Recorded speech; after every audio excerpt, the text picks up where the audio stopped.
kenal sifat Allah, bahkan diberi pengenalan mengenai rahasia-rahasia tentang siapakah hakikat Allah itu. Tapi itu di dalam dirinya, nggak boleh dibuka. Ya, arifina billah. Kenapa? Karena di akhir zaman ini ilmu-ilmu begitu dibuka. Di saat dulu belum dibuka, baru ditaruh dalam tempat-tempat tersembunyi. Sebagaimana dikabarkan oleh Sayyidina Abu Hurairah. Beliau mengatakan, aku diajarkan Nabi 2 karung. 1 karung boleh disebarkan, 1 karung tidak boleh disebarkan. Ruh itu adalah inti dari bantuan Allah kepada Taifah. Karena ruh mereka nanti dikuatkan oleh Allah karena mengenal Allah Subhanahu wa ta'ala. Maka di saat-saat berperang nanti itu mereka, karena mereka kekasih Allah, mereka bisa berinteraksi dengan Allah, bisa berkoneksi dengan Allah. Maka Allah izinkan mereka memahami bahasa-bahasa alam.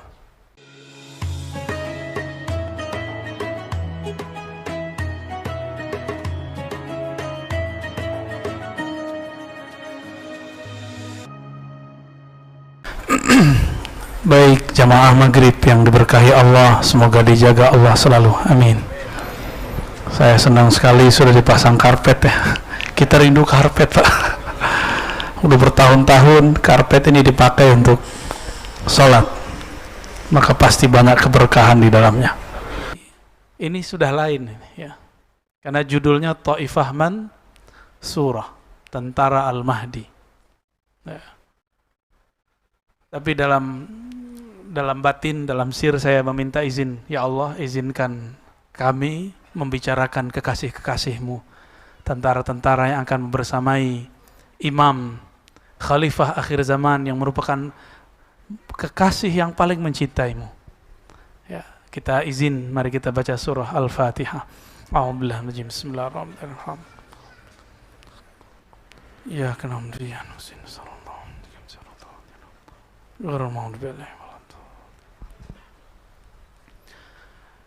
Siapakah yang akan membersamai Al-Mahdi? Pertama, lapisan pertama, Sayyidina Isa, Sayyidina Balya, Khidir alaihis salam, Sayyidina Ilyas alaihis salam. Namun riwayat yang paling sahih menyebutkan Sayyidina Isa. Itu ada di Sahih Bukhari, ada di Sahih Muslim. Adapun tentang Sayyidina Al-Khidir ada di riwayat yang berpencar, tapi riwayatnya diragukan oleh ahli hadis, tapi disahihkan secara ruhani oleh ahli ruhani. Begitu juga Sayyidina Ilyas. Jadi setiap musim haji, Nabi Ilyas dan Nabi Khidir Balya ibn Mulkan berkumpul di Padang Arafah tanggal 9 Zulhijjah. Berkumpul mereka bermusyawarah. Sayyidina Ilyas alaihissalam, beliau ini bertugas di daratan, sedangkan Sayyidina Al-Khidir bertugas di lautan. Itu sebabnya Sayyidina Musa alaihissalatu wassalam ketika disuruh Allah mencari guru Nabi Allah Khidir, ketemunya di mana? Di pantai, di laut. Bapak kan gak dapat cerita ya, Nabi Musa dibawa ke dalam laut kan gak dapat cerita. Terus dibilang khurafat. Itu asli Pak. Yang diceritakan di Quran itu yang kira-kira bisa diceritakan, lalu disimpan selebihnya. Adakah disebutkan berapa lama Nabi Musa belajar ke Nabi Khidir? Kan gak disebutkan. Lumayan lama itu Pak. Bukan langsung sehari jadi, enggak. Itu lama. Mirip-mirip kayak orang nyantri. Nyantri berapa tahun minimal? Sanawiyah, aliyah berapa tahun? 6 tahun ya, kira-kira segitulah. Bisa jadi lebih. Cuma dalam cerita yang kita dapat kayaknya sebentar. Enggak, itu waktunya lumayan lama. Kalau waktunya lama, ilmu yang diberikan Sayyidina Khidir apakah sedikit atau banyak? Banyak. Jadi kisah pertama itu ada muqaddimahnya, ada juga setelah itu. Kisah yang kedua ada juga muqaddimahnya, juga ada setelahnya. Begitulah yang terakhir. Jadi kalau ada 3 kejadian besar, Kita memprediksinya sekitar 6 tahun atau lebih dikit, 6 atau 7 tahun, dan itu lama, ya. Seorang Nabi Musa, Nabi loh, masih berguru. Antum siapa? Ya, orang luar biasa. Ngelewatin Nabi Musa? Tentu tidak. Maka karena kita bukan seorang yang hebat, bukan juga seorang Nabi, Nabi pun masih belajar, masa kita tidak belajar, ya.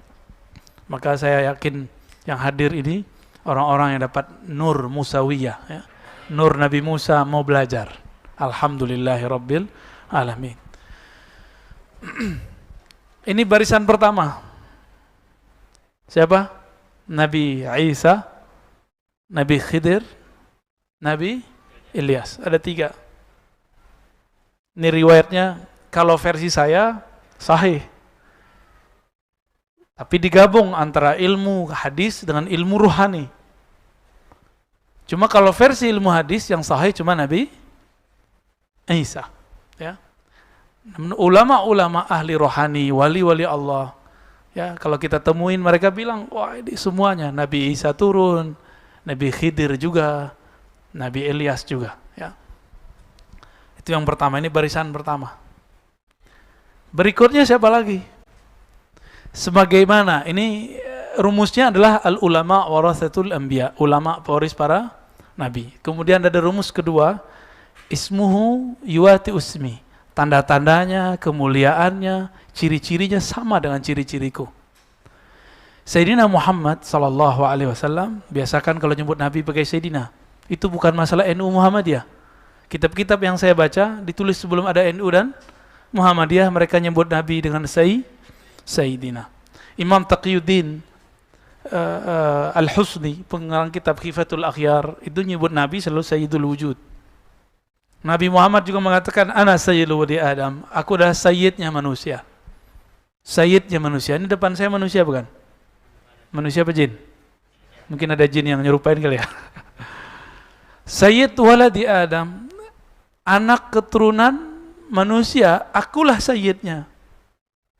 Hatta Nabi Adam butuh syafaatku, hatta Nabi Ibrahim butuh syafaatku, hatta Nabi Musa, Nabi Isa butuh syafaatku. Ini dibutuhkan syafaatnya. Terus antum nyebut-nyebut nama beliau Muhammad, ya nggak sopan lah. Kecuali ada namanya Muhammad apa nih? Ada namanya Muhammad Fadli gitu ya. Berarti nama orang selain Nabi Muhammad, gak ada masalah. Guru kami yang dari Mesir, dari Yaman, dari India, dari Suria, itu hampir semua nyebut nama Nabi pakai Sayyidina. Ya. Kadang-kadang saya sih keceplosan juga menyebut nggak pakai Sayyidina. Taib. Nabi Muhammad SAW ketika beliau berdakwah itu ada 4 sahabat utama di sekitarnya, benar. Sayyidina Abu Bakar, Umar, Utsman, Ali, benar. Maka nanti juga akan ada penasehat atau orang-orang penting beliau, itu sekitar 4 orang bersama Nabi Sayyidina Al-Mahdi. Ini rumus-rumusnya ngikutin pola Nabi, Pak. Enggak juga berubah.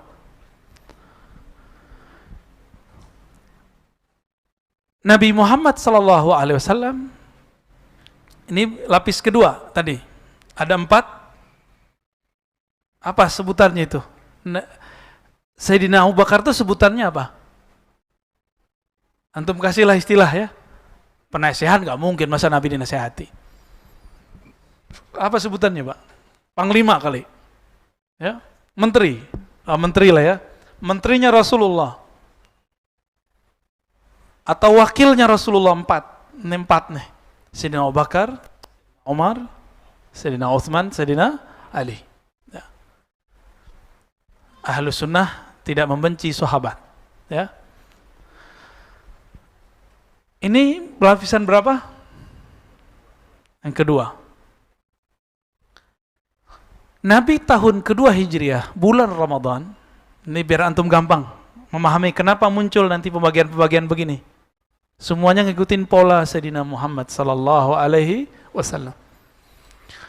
Ketika 17 Ramadan dihadang oleh kafir Quraisy yang dibantu persenjataannya oleh Rum.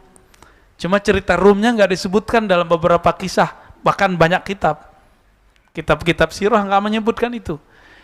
Dari mana kita tahu kafir Quraisy baru pulang berdagang dari negeri Rum dan mereka sudah merencanakan itu. Tapi ada versi lain bahwa ini adalah pembalasan dari sahabat. Mungkin nggak sahabat 313 merencanakan balas dendam kepada orang ribuan? Mungkin nggak. Maka saya mengkritisi kisah bahwa Nabi dan para sahabat merencanakan untuk mensabotase mereka. Itu mustahil. Secara ilmu perang itu mustahil, Pak. Kenapa? Masa 313 lawan ribuan? Itu bukan 1.000, bukan 1.000, lebih dari 1.000. Orang Arab itu kalau nyebut 1.000 artinya banyak. Banyak itu. Dan yang ikut bukan hanya manusia, tapi setan, Lata, Uzza, ikut semua, Pak. Ada berapa jumlah iblis yang disembah di Ka'bah dan jadi berhala? Itu nama jin semua, nama iblis semua itu. Yang kemudian disembah karena dia bersifat, mengambil sifat-sifat Tuhan. Seakan-akan dia dewa. Lata, Uzza, Manat, itu ya, na'udzubillah minasyaitonirrajim wa junudihi wa juyushi wa dzurriyyati. Itu semua turun, Pak. Berapa jumlahnya? 360 ikut semua perang. Antum nggak pernah diceritain ya? Itu ikut semua. Tahu dari mana kita? Dalam Sahih Bukhari, Sahih Muslim, Sunan Abu Daud, Tirmizi, itu beberapa riwayat menyebutkan. Yang saya ingat itu ada dialog antara Sayyidina Muhammad dan Sayyidina Jibril. Jibril, kata Nabi Muhammad, yang ikut perang di antara kalian para malaikat itu siapa aja waktu perang Badar. Jadi Nabi sama malaikat tuh kalau ngobrol itu bisa cerita-cerita masa lalu. Ya ngopi-ngopi kira-kira begitulah. Kalau kita ngopi cerita masa lalu kan, sama masa depan. Jibril kerjaannya begitu sama Nabi. Antum kan mengira selama ini Jibril itu gurunya Nabi. Kalau versi saya tidak. Justru Jibril itu berguru kepada Nabi. Nanti saya cerita ya, ada masanya. Lebih mulia Nabi Adam atau Nabi Muhammad SAW? Dulu waktu di surga, Nabi Adam jadi guru para malaikat atau jadi murid? Guru apa murid? Wah, ini orang Bintaro beda pendapat nih. Ya, ulama Bintaro ikhtalafu. Mana yang benar? Nabi Adam jadi guru malaikat atau jadi murid? Tuh masih ada yang bilang murid soalnya. Yang bilang murid apa alasannya? Bingung juga ya. Coba lihat ada ayatnya. Ya Adam ambihum bi asma'ihim. Hai Adam, kabarkan kepada mereka. Itu terjemahan. Tapi kalau dalam arti umumnya, ajarkanlah para malaikat nama-nama yang aku ajarkan kepadamu. Guru bukan? Guru. Anbihum itu juga artinya nabi. Maka ada sebuah kaidah di kalangan ulama Ahlussunnah sebagian, Nabi Adam itu pernah diutus kepada para nabi, para malaikat. Ya.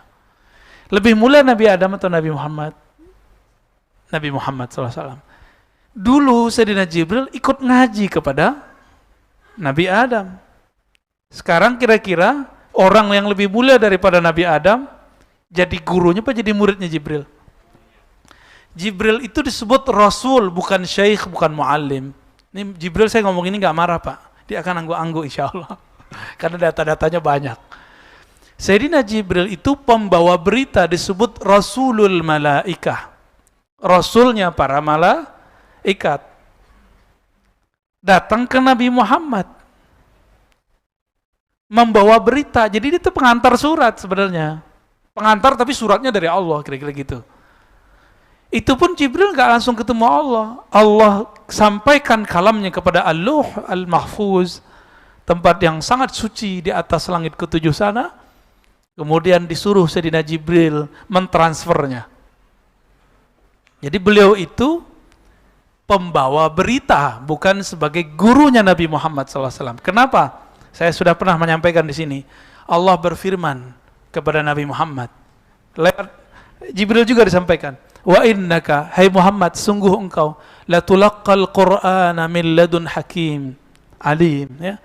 Engkau sungguh langsung dapat, boleh, sanggup mengambil talaqi, mengambil Quran dari sisi Allah, ladun. Maka disebut laduni itu adalah yang diwariskan Nabi Muhammad SAW kepada para wali. Daripada siapa? Min ladun hakim, dari sisi Allah yang maha hakim, yang maha alim. Berarti Nabi Muhammad itu dapat wahyu dua. Pertama wahyu syariat, itu diantar lewat Sayyidina Jibril. Yang kedua lewat langsung ruhnya, ngambil dari Allah Subhanahu wa ta'ala. Faham di situ? Kira-kira lebih paham Quran Nabi apa Jibril? Nabi Muhammad. Kenapa? Alam ini ada karena Nabi Muhammad. Jibril itu ada karena Nabi Muhammad sallallahu alaihi wasallam. Kira-kira begitu. Jadi jangan salah konsep. Jangan salah konsep, ini bukan ajaran baru. Ini di kitab-kitab ada, ya. Cuma ulama berbeda pendapat. Lebih mulia malaikat atau manusia? Yang bilang mulia malaikat itu adalah kalau manusianya biasa. Kalau manusianya wali atau nabi, lebih mulia wali atau nabi daripada malaikat. Bapak ini dari tadi bisa zikir macam-macam kan? Antum? Subhanallah, alhamdulillah. Malaikat itu zikirnya itu aja, subhanallah, alhamdulillah, Allahu akbar. Beberapa waktu lalu muncul di YouTube ada salawat Jibril. Ya itu salawat Jibril itu doang, sallallahu ala Muhammad. Sedangkan kita banyak salawat kita, ya. Baik. Berapa jumlahnya waktu perang? Jumlahnya sahabat Nabi Ahlul Badar 313. Maka nanti juga akan diulang kembali.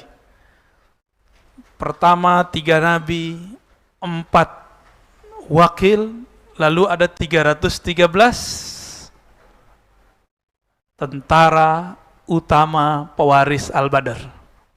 Pewaris Ahlul Badar. Tapi hati-hati, jangan ketipu dengan angka-angka 313. Banyak sekarang ngaku-ngaku 313. Ya. Jangan kalau kemarin kan 212 kurang 100, Pak. Seharusnya 313. Ya. Harus digenapin. Tapi itu bukan dibuat-buat. Ini memang gerak dari Allah Subhanahu wa ta'ala. Berapa jumlahnya? 3. Udah berapa lapis? 3, 4, 3, 1, 3. Sudah ya? Nabi Muhammad ketika perang berikut, perang Khandaq, tiba-tiba ada dari Persia namanya Salman Al-Farisi datang. Nanti akan terjadi begitu lagi.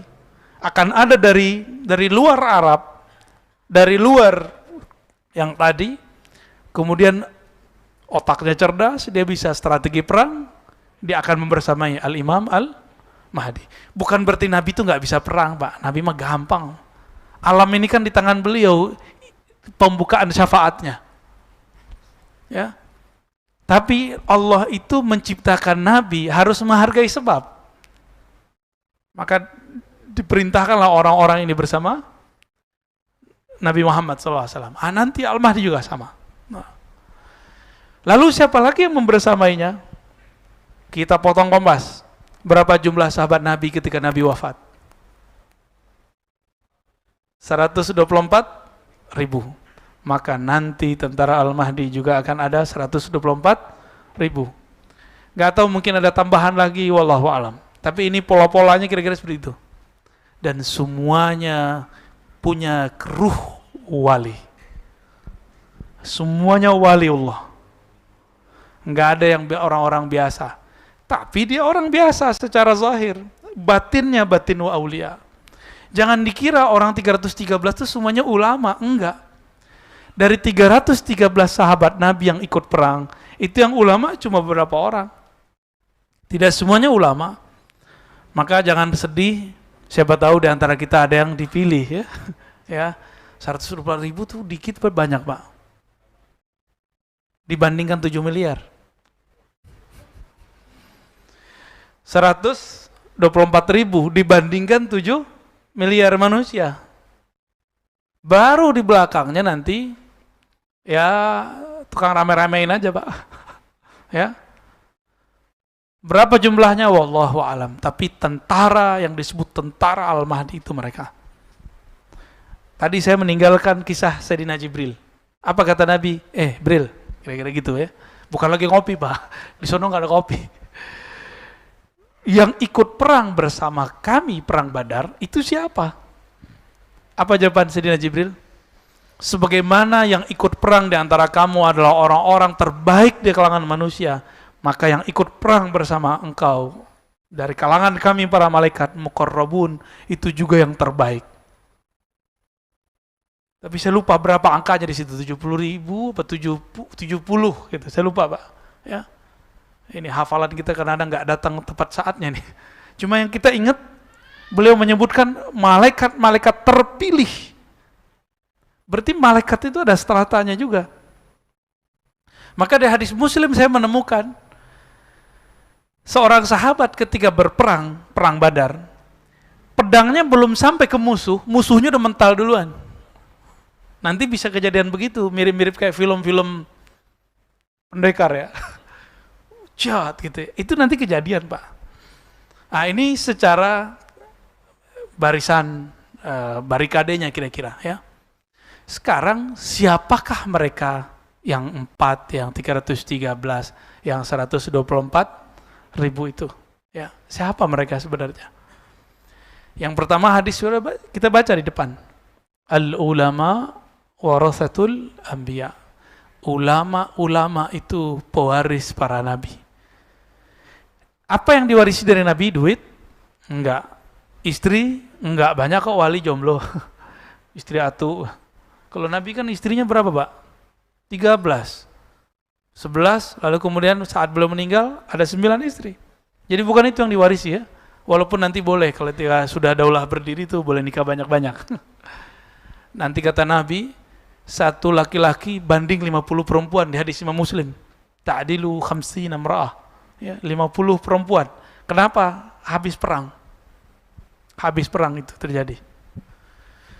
Jadi ciri pertama mereka ruhaninya ruhani ulama, walaupun tidak bisa baca kitab. Ulama itu siapa di Quran? Surat Fatir. Innama yakhsyallaha min ibadihil ulama. Yang takut kepada Allah cuma hanya ulama. Berarti yang menjadi pewaris Nabi nggak mesti bisa baca kitab. Ya, kebetulan saya nggak baca kitab, Pak, nggak bawa. Ya, jadi yang nggak bisa baca kitab nggak usah sedih, nggak masalah. Tapi ada nggak rasa takut kepada Allah di kolbu? Kalau ada potensi menjadi tentaranya. Ya, kalau ada itu dalam diri saya bisa jadi tentaranya.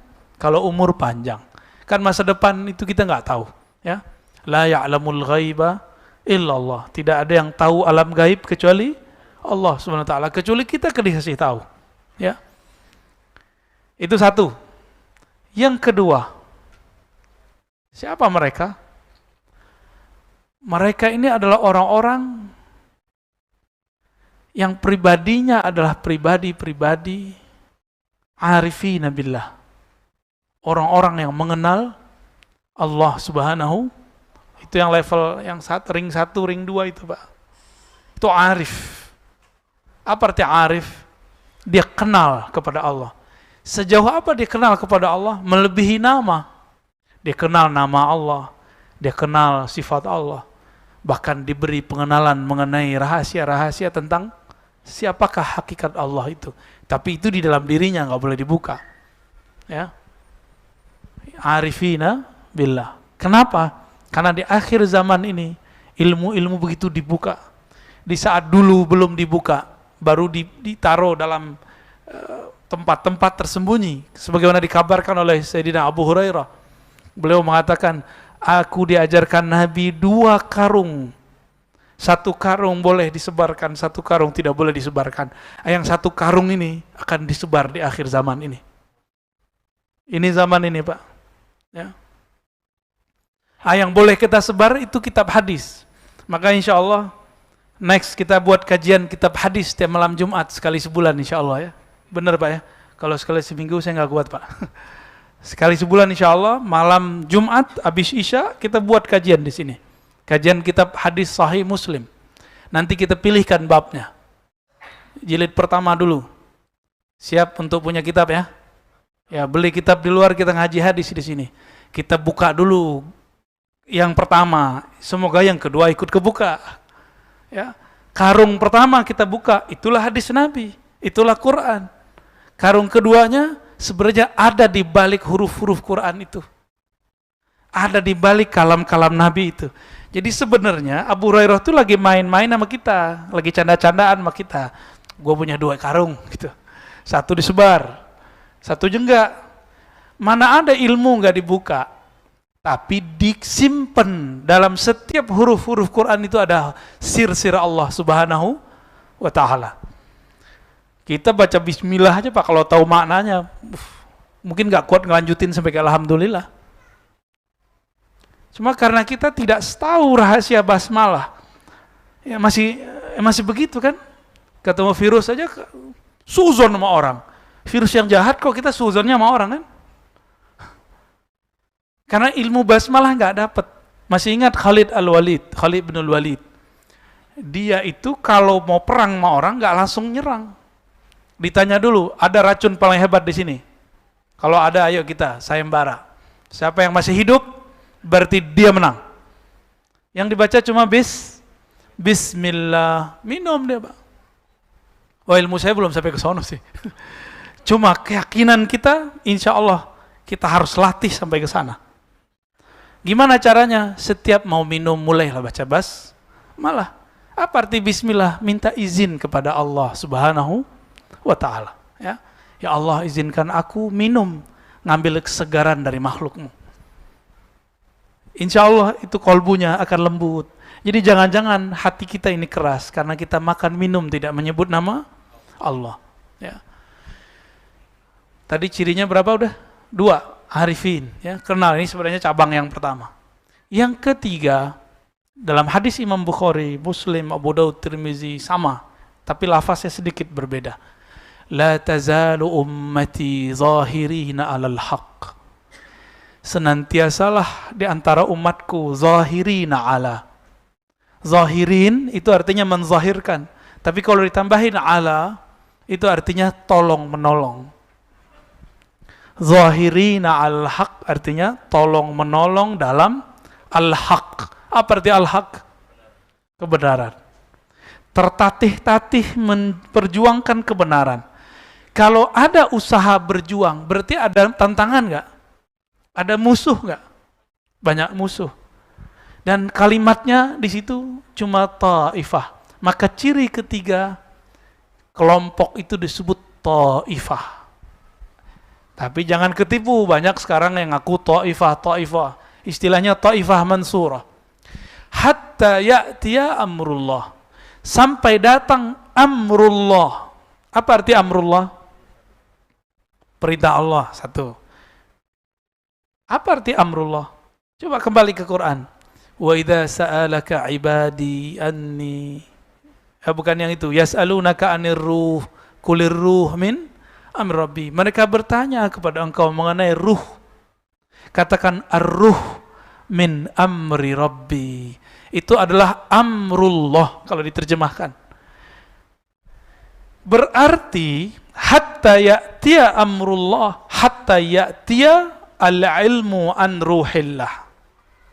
Itu terjemahan saya, Pak.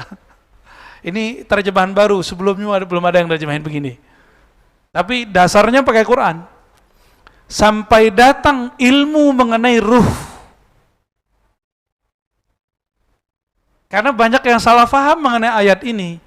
Dikira wa ma utitum minal ilmi illa qalila. Tiadalah engkau diberi ilmu kecuali sedikit. Itu kan kalimatnya tum. Tum itu kepada yang bertanya, yaitu kaum Yahudi dan Nasrani, kaum ahlu kitab. Hai ahlu kitab, kamu tidak diberikan ilmu itu kecuali sedikit. Kalimatnya bukan wa ma utita ya Muhammad, bukan, tapi wa ma utitum dalam kurung ya ahlal kitab. Tidaklah kamu diberikan ahli kitab kecuali sedikit. Berarti Nabi Muhammad diberikan banyak. Karung itulah yang masih disembunyikan sampai hari ini. Ilmu tentang apa? Mengenal ruh. Dan ini agak berbeda dengan mainstream memang. Cuma kan katanya Taifah tidak takut dicaci maki orang. Ya kita, semoga kita bagian dari mereka. Ilmu itu adalah ilmu mengenai ma'rifatur ruh. Kita sudah cek semua kitab-kitab yang ada ya pada kita tentunya, PDF dan segala macam. Saya nggak berani menyebutkan angka kitabnya berapa, terkualat lagi ya, takut salah. Tapi sebatas yang kita baca dari kitab-kitab yang bahas ruh, semuanya masih ambigu. Yang mereka bahas ruh itu masih arahnya kolbu, masih dianggap sukma atau jiwa. Bukan, ruh itu rahasia Allah. Kalau kolbu sudah dieksplor oleh Imam Ghazali, nafs sudah dijelaskan oleh Imam Ghazali, apalagi akal sudah dijelaskan oleh para filosof. Ilmu-ilmu yang ada sekarang kan cabang dari akal semua. Ilmu mengenai yang tarekot yang ada di alam semesta hari ini, itu mentoknya di ilmu kolbu. Maka zikirnya zikir kolbu, riadohnya riadoh kolbu, semuanya di situ. Tapi nggak sampai kepada ma'rifatur ruh. Ternyata ma'rifatur ruh itulah jalan terdekat kepada Allah. Ketika Allah mengatakan inni qarib, sungguh aku dekat. Itu sedekat kita sama nafas kita. Bukan berarti di dalam diri kita ada Allah, bukan. Itu salah, nanti jadi Allah nyatu ke badan, ya nggak boleh begitu. Tapi dekat sekali, dan dekatnya hanya Dia yang tahu, dan kekasih-kekasihnya. Ya, Allah kasih kunci-kuncian. Dekatnya Allah dan Nabi Muhammad itu seperti qaba qausaini au adna, seperti dua busur atau lebih dekat. Itu Nabi Muhammad, Pak. Jika Al-Imam Mahdi sedekat itu kepada Allah, maka jika Nabi Muhammad sedekat itu kepada Allah, maka Al-Mahdi juga sama. Kan pewarisnya adalah Al-Mahdi. Tadi saya kembali ke hadis pertama, ada yang ketinggalan. Ulama pewaris para nabi. Oke, nabi berapa tadi? 124.000. Sahabat berapa? 124. Jadi sebenarnya, ini antum mungkin jarang mendengar ini. Sahabat-sahabat 124.000 itu adalah pewaris semua nabi.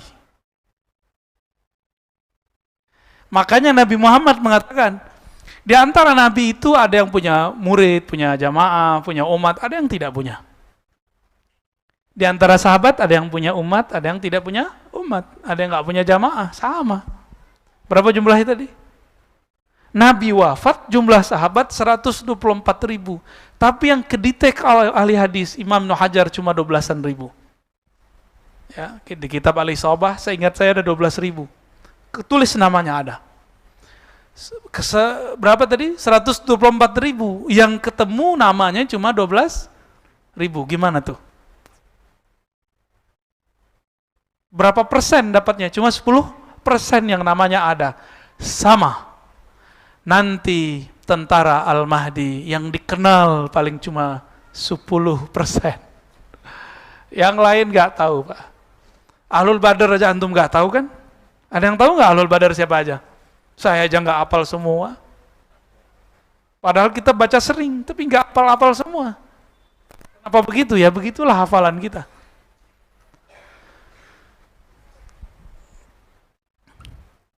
Jika semuanya mewarisi para nabi, maka 124.000 nanti tentara Al-Mahdi itu juga pewaris para sahabat. Berarti mereka juga pewaris nabi, udah begitu ilmunya. Maka layak nggak mereka nanti dapat ilmu mengenai ruh? Layak. Bapak coba lihat, teman-teman, saudara, ikhwan, akhwat fillah, coba lihat kisah Nabi ketika beliau di-mi'rajkan Allah Subhanahu wa taala. Itu Nabi ketemu nabi-nabi lain nggak? Nabi Muhammad ketemu Nabi Musa lagi sholat di mana? Di kuburnya. Itu yang kelihatan ruh atau apa? Ruh. Itu sholat apaan? Sholatnya ruh. Karena Nabi mengerti ilmu ruh, dia bisa melihat ruh sholat. Maka orang yang tidak mengerti ilmu ruh, pengalaman antum, hati-hati. Pengalaman spiritual tolong tidak dipercaya. Kenapa? Karena ini alam gaib, itu alam yang antah berantah, alam yang berbahaya. Banyak orang calon-calon wali, bahkan wali dipecat dari kewaliannya karena terjebak di alam itu. Banyak, bukan satu dua. Barsiso, tahu Barsiso? Dipecat, Pak. Jadi cerita wali dipecat dari dulu sudah ada. Itu contohnya Barsiso. Musailamah, dulu kan belum Al-Kazzab. Musailamah itu bisa melihat malaikat, bisa melihat, ngakunya dia. Tapi yang dia lihat bukan malaikat sebenarnya. Yang dia lihat itu iblis menyerupai diri. Lalu ada seorang dekat, jadi bisa jadi ini terjadi pada orang-orang dekatnya Rasulullah. Sama, nanti akan ada orang-orang dekatnya Al-Mahdi. Itu murtad, na'udzubillah min dzalik ya. Semoga kalau kita ditakdirkan bersama beliau, kita bukan yang murtad itu ya. Jadi Nabi diturunkan ayat surah Al-Mu'minun mengenai penciptaan alam, penciptaan manusia. Lalu orang ini selesai menulis, dia mendengar sesuatu. Jadi dia larut terbawa oleh Nabi ke alam malaikat. Malaikat Jibril lagi membacakan lafaz, terdengar olehnya. Terus dibacakan, wahai baginda Rasulullah, aku mendengar lanjutan ayat ini, tabarakallah ahsanal khaliqin, kalau nggak salah itu ya, di surah Al-Mu'minun itu. Terus Nabi bilang, betul. Dia ketipu ketika Nabi mengatakan betul, benar, sahih ente gitu. Ketipu dia di situ. Nabi kan susah Pak untuk mengatakan tidak kepada orang lain. Nabi itu selalu bilang, iya, kamu benar. Apa dalam batin orang ini? Orang ini lagi diuji. Diuji dia ketika dia menjadi penulis wahyu dan mendengarkan lafaz-lafaz wahyu yang Nabi dapat dari malaikat. Apa kata dia dalam hati? Kalau gitu mah gue juga bisa jadi nabi. Kalau gitu mah gampang jadi wali. Oh begini cara dapat wahyu. Oh begini alam gaib. Gampang sekali ya. Kena dia Pak. Kenapa? Nabi Muhammad tidak pernah bilang tidak kepadanya. Karena Nabi itu gak pernah bilang, oh tidak. Nabi gak mau menyedihkan orang. Bahkan ketika ayah seseorang dikatakan, aina abi, di mana ayahku? Kemudian Nabi mengatakan, finnar. Nabi lupa menyedihkan orang, membuat orang sedih. Akhirnya beliau revisi, bapakmu masuk neraka. Nabi untuk menghibur orang ini bawa-bawa pamannya, tapi disebut bapaknya di situ. Sekarang yang nggak mengerti adab kenabian, dengan sopannya mengatakan orang tua Nabi masuk neraka. Itu kalau ada zuriat Nabi di sini ditonjok nggak dia tuh? Ya. Tapi Habib mana tuh? Habib kita di sini mana? Ya nggak marah, dia sabar-sabar aja dia. Nggak sopan itu. Sangat-sangat tidak sopan. Apa bahasa makan Allah? Habis isya masih langsung? Azan dulu ya? Oke, baik. Teman-teman yang melakukan Allah, ikhwan akhwafillah. Jadi tentara Al-Mahdi itu, mereka disebut dengan kelompok Ta'ifah. Sedikit, ke Ta'ifah itu sedikit, kelompok kecil. Karena kita sudah kasih tahu tadi, jika semua para sahabat 124.000, Nabi juga segitu, maka jumlahnya gak jauh-jauh dari itu. Baru belakangnya itu bayang-bayang mereka, ya orang-orang yang ikut ngintil-ngintil mereka lah, murid-muridnya. Jumlahnya gak banyak, lawan 7M. Kalau habis mah virus ini mungkin habis jadi 6 miliar kali ya. Ya, ini kan virusnya belum turun lagi. Ya, kata mereka ada 6 kan? Ini baru 2, Pak. Ya, makanya sekarang nikmati aja dulu ya. Kita pakai masker lagi yang padat. Vaksin lagi, terserah deh dia mau vaksin berapa kali. Ya, kita ikutin aja mainnya. Kan Allah mainannya lebih cakep. Mereka lagi main-main gak sama kita? Zolim gak sama kita? Zolim, kita dimain-mainin. Masa sekarang mau naik pesawat harus begini, mau masuk mall mau gini. Tapi untungnya anak kita jadi lebih bahagia di rumah sekarang ya. Tapi kan satu hal direnggut dari kita. Ini zolim yang sudah global, dan ini bukan masalah kita dengan pemerintah Pak. Jangan kejebak. Ini masalahnya sudah global. Ini sudah global, jadi jangan kejebak. Antum itu apa-apa dikit nyalahin wali kota, gubernur, presiden. Jangan, mikirnya sekarang global. Jangan kejebak di politik lokal. Ini udah urusannya internasional sudah. Ya, nggak ada urusannya saya mau bela siapa. Saya cuma ngajak kesadaran kita biar lebih luas, jangan kesadaran cetek. Kesadarannya harus lebih luas. Ini perangnya bukan perang antara Jokowi Prabowo lagi, ya. Bukan antara PDIP, PKB, komunis dengan salah. Enggak, bukan itu lagi. Enggak, ini buktinya komunis lewat tuh enggak ada ya. Enggak ada kan? BNPT, Densus menemukan teroris itu kelompok ekstrim Islam, Pak. Kelompok ekstrim atas nama Islam. Nggak ketemu satupun orang ideologi ini, ideologi itu nggak ada. Yang ada berteologi sebelah itu. Yang tauhidnya uluhiyah, rububiyah, al-mulkiyah, al-hukmiyah. Uluhiyah, rububiyah, nomor 3-nya apa dia? Ya, bukan asma sifat, al-mulkiyah, hukmiyah. Kalau asma sifat paling ngebom kita pakai kata bid'ah. Kalau yang udah hukmiyah, itu beneran. Dan Nabi mengatakan faidza laqitumuhum faqtuluhum. Kalau ketemu mereka, perangi mereka. Lafaznya begitu. Tapi ciri-cirinya ribet, Pak. Di Quran disebutkan apa? Di hadis. Yatluna ayatillahi ratba. Ini saya udah ulang-ulang biar kita aware. Saya ulang-ulang biar Bapak disadar semua, teman-teman sadar semua. Mereka membaca Quran, hafal Quran ratba. Banyak. Jadi pergerakan akhir zaman ini sama-sama Qur'ani. Bedanya satu ilmunya ilmu ruh, satu ilmunya cuma hafalan. Satunya cuma simbol, satunya makna.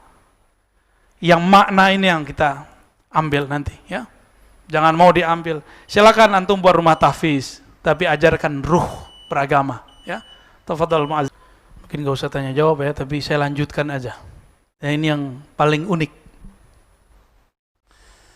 Kalau Taifah itu diberikan ilmu tentang ruh, ya'tiya amrullah, nasrullah. Jadi ilmu ruh itu adalah inti dari bantuan Allah kepada Taifah.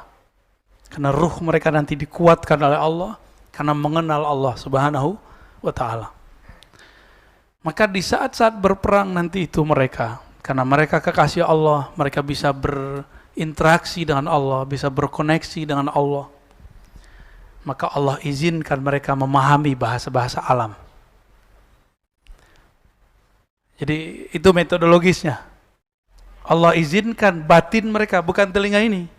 Batin mereka memahami bahasa-bahasa alam. Kecuali ada satu pohon, namanya pohon gharqad. Yang sekarang mereka juga lagi tumbuhkan. Bapak kalau bisa bahasa Inggris, bahasa Arab, itu search di YouTube, itu mereka juga sudah menemukan sapi apa namanya? Sapi merah ya. Dan itu langsung dari peneliti-peneliti Yahudi. Dan mereka mengatakan kita sedang menunggu Mesias. Mereka sendiri ngomong Mesias itu Al-Masih. Tapi Al-Masih kan ada dua. Isa atau Dajjal. Yahudi senang nggak sama Nabi Isa? Yahudi senang kan sama Nabi Isa? Yahudi benci dengan Nabi, berarti Al-Masih yang mana nih? Ya yang ono. Semuanya bisa memberitahukan apa kata pohon, tembok, bebatuan, air, semuanya mengatakan, ya Muslim, wahai Muslim, di sini ada musuh Allah, aduwullah, di sini ada musuh Allah. Jadi jumlahnya tidak banyak, tidak sampai 1 M. Musuhnya bermiliar. Tapi tentaranya adalah alam semesta ini. Kecuali satu pohon itu, Pak. Kecuali jin kafir. Kecuali iblis. Dan mereka, tentara Al-Mahdi ini, diizinkan Allah mendengarkan suara itu. Kalau pohon kan setiap hari dia tasbih sebenarnya. Dia berbicara setiap hari. Membaca tasbih. Tapi kita dengar nggak detik ini? Enggak. Itulah salah satu makna daripada ya'tiya amrullah, yaitu islah. Al-Mahdi. Jadi ciri-ciri terakhirnya adalah mereka diislah bersamaan diislahnya Al-Imam Al-Mahdi. Pertanyaannya, kalau diislah, apa arti islah? diperbaiki. Berarti sebelumnya Allah kasih casing apa? Casing manusia biasa, brekele, gak jelas. Orang kalau ketemu dia wah masa wali begitu gitu. Masa Mahdi begini? Apalagi ngaku di YouTube kan gak mungkin. Sebelum islah, gak mungkin antum bisa tahu siapa Al-Mahdi kecuali dikasih isyarat kalbunya sama Allah. Secara hakul yakin ya. Pasti ada syak ragu masa. Maka sekarang karena muncul virus, muncul krisis, semua orang akan panik. Di saat panik, orang-orang akan mencari jalan pintas spiritual. Di saat itulah orang-orang gurunya mati, mursyidnya mati, syekh mursyidnya tiada. Di saat itu dia akan mengaku sebagai Al-Mahdi. Kenapa? Dia menemukan ilmu baru, dikira itulah ilmu yang satu karung yang kedua. Padahal kalau orang nggak berguru, gurunya siapa? Setan. Ya, nanti penciriannya itu aja Pak. Ciri-ciri Al-Mahdi palsu, dia nggak ada gurunya. Ini paling gampang. Paling gampang cek Al-Mahdi palsu. Dan yang paling sedih, ada yang nggak percaya Al-Habaib. Padahal Al-Mahdi pasti Habaib. Berarti tentara yang di sono, musuhnya kita, ciri-cirinya apa nanti? Gak percaya sama zuriat Nabi. Udah sekarang berbaju Islam mereka. Ya, hati-hati Pak dengan kelompok sekarang yang gak percaya dengan habaib. Saya kasih bilang hati-hati aja. Karena belum pasti juga kan. Siapa tahu besok dia berubah. Ya, siapa tahu besok dia dapat hidayah. Ya. Kita semoga diberi hidayah oleh Allah dan mereka juga.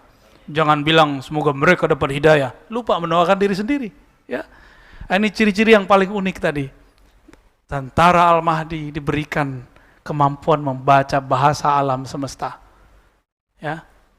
Dan itu bukan halu. Itu langsung setelah Allah islah kalbu mereka. Allah islah batin mereka bersamaan dengan islahnya Al-Imam Al-Mahdi. Dan ada satu rahasia. Islahnya Imam Mahdi itu sama dengan mi'rajnya Nabi Muhammad sallallahu alaihi wasallam. Jadi Nabi Muhammad itu diislah dengan cara mi'raj. Begitu juga dengan Al-Mahdi.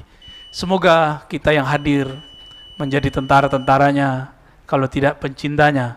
Jika tidak, semoga meninggal husnul khatimah. Jangan sampai ada yang menjadi tentara Dajjal. Amin ya rabbal alamin. Wassallallahu ala nabi Muhammad. Subhana rabbika rabbil izzati amma yasifun. Wassalamun alal mursalin. Assalamualaikum warahmatullahi wabarakatuh.